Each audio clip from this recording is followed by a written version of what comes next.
ఒకప్పుడు ఉమ్మడి కుటుంబాలు ఉండేటివి. ఏదైనా సమస్య వస్తే చర్చించుకునేవాళ్ళం. ఇప్పుడు మైక్రో ఫ్యామిలీస్ వచ్చేసాయి.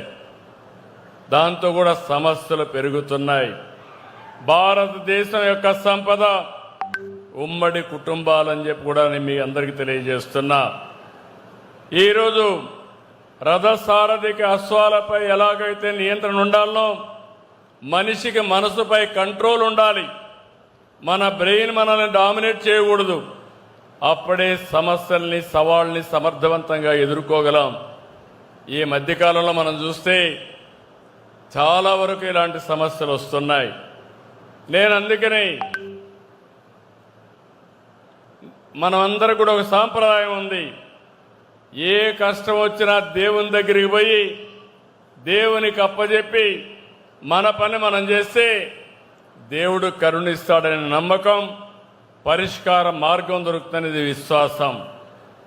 దీన్ని పెంచడానికి వెంకటేశ్వర స్వామి టీటీడీ తరపున 5,000 దేవాలయాలు మొత్తం రాష్ట్రంలో కట్టాలని ఒక నిర్ణయం చేశాం.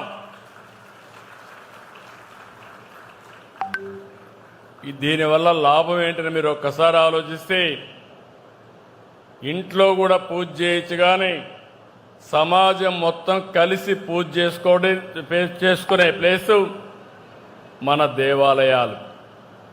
అలాంటి దేవాలయాలు ఎన్ని ఎక్కువ ఉంటే అంతవరకు మనందరికి కూడా మానసిక శాంతి ఉంటుంది. ఇంకో పక్కన మైండ్ని నియంత్రణ చేసుకునే అవకాశం ఉంటుంది.